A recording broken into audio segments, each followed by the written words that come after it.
Today is July 18th, 2021. It's been a while since I've done a stretching, showing you what stretches that I've been doing. So I thought it would be a good time to show you. Now I just want to say, I haven't always been this flexible. So if you can't do some of these stretches, don't feel like, oh, I have to do that. With flexibility, it's something that eventually comes as you continue to work with it. So don't beat yourself up if you can't do what I can do. I mean, my wife can't even stretch like me, and she does not have muscular dystrophy. So this first stretch, it's really nice to be able to get to the ground. So I kind of use every bit of the process to get to the ground as like a stretching exercise. And so with this one here, it really helps with the hamstring and the back. So what I try to do is keep my feet pointing forward, and I try to push through the foot evenly through the heel, the ball, and the toe. And then also I push through my palms of my hand. And I'll just sit here or stand here for a few seconds and just breathe. It's really important to breathe. You don't want to hold your breath when you're doing stretches. And then before I'm about to squat down or get to the next stretch, I'll just kind of lean back and push through the heels of my feet, which I can really feel that stretch through the hamstrings. Now this next stretch is something that it took a while for me to get to it, but eventually you can too, but it's also really good for elongating the spine. So I'll breathe in, and then I'll breathe out, and I'll just relax.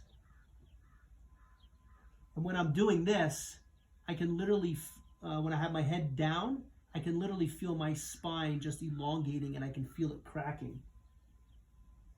And for a deeper stretch, I'll just breathe in, and then breathe out again. And just completely relax. And all the while I'm pushing through my foot. I'm trying not to go to the outside. So when I walk, I try to push through the whole foot so that I'm stable. And then just really relax. And again, like I said, I haven't always been able to do that stretch like that. It's just after years and years, I've been doing stretching since probably 2000, maybe 2000, but really hardcore since 2006. And so that's what, 15 years plus of stretching. Okay, I'm going to get right into the second stretch, and then I'm going to pause so it doesn't get too long for you. With this stretch, it's I can only do it with the belt, and it's because my muscles aren't very strong, my hip flexors, and this is a way to really strengthen them. So you bend, I gotta put my feet out a little bit to get a little more stable, but you kind of bend with your knees, and then you push through your quads, your quads, and through your feet. You just want to push. And I've noticed that I've been able to strengthen these muscles. I don't know what muscles they are, but I just try to do like 15 of them once a day. And I still get up using the belt from the table and from the toilet. So doing this, strengthening those muscles is really, really important in order for me to continue to do that.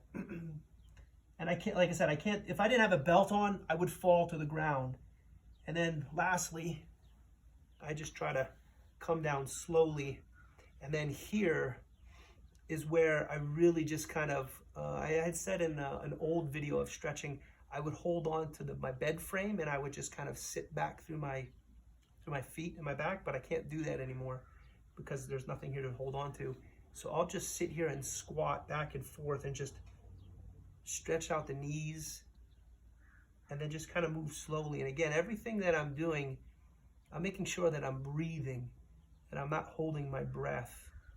And then before I get to the ground, I'll just sit here, and it feels really good. It feels really good in the groin and in the knees, and then even in the back a little bit.